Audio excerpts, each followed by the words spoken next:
যারা ডাকসু নির্বাচন করেছে এখানে কোনো হার জিত নাই। আমরা সবাই সহযোদ্ধা ছিলাম। জুলাই যেভাবে আমরা একসাথে কাজ করেছি, ফ্যাসিবাদের বিরুদ্ধে আন্দোলন করেছি এবং আজকে আমরা আজাদি আনতে পেরেছি শহীদদের মাধ্যমে। এখন জুলাই বিপ্লব পরবর্তীতে আমাদের ঢাকা বিশ্ববিদ্যালয় বিনির্মাণ করার জন্য ডাকসু নির্বাচন পরবর্তীতে আমরা সবাইকে নিয়ে একসাথে কাজ করব। জুলাই বিপ্লবে যে 2000 ভাই বোন শহীদ হয়েছে, এই প্রত্যেকটা পরিবারেই আমাদের পরিবার।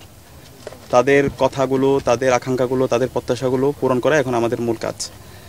আমাদের এই ডাকসু নির্বাচনের বিজয়, এটা জুলাইয়ের প্রজন্মের বিজয়, ঢাকা বিশ্ববিদ্যালয়ের 40,000 শিক্ষার্থীর বিজয়, শহীদদের আকাঙ্ক্ষার বিজয়। আমরা আবার বলছি, এখানে যারা ডাকসু নির্বাচন করেছে এখানে কোনো হার জিত নাই। আমরা সবাই সহযোদ্ধা ছিলাম। জুলাই যেভাবে আমরা একসাথে কাজ করেছি, ফ্যাসিবাদের বিরুদ্ধে আন্দোলন করেছি এবং আজকে আমরা আজাদি আনতে পেরেছি শহীদদের মাধ্যমে।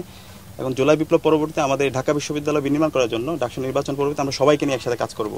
এই যে গণকবর, এখানে সেই গণকবরটাতে আমরা আজকে জিয়ারত করেছি এবং জুলাইয়ের সকল শহীদদেরকে স্মরণ করে আমরা তাদের জন্য আল্লাহর কাছে দোয়া করেছি।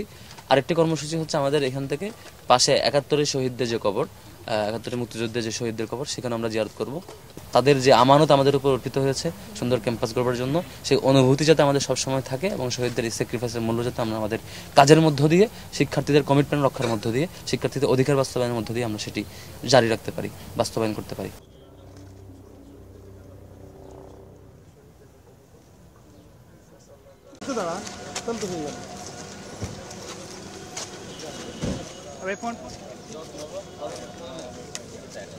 ভাই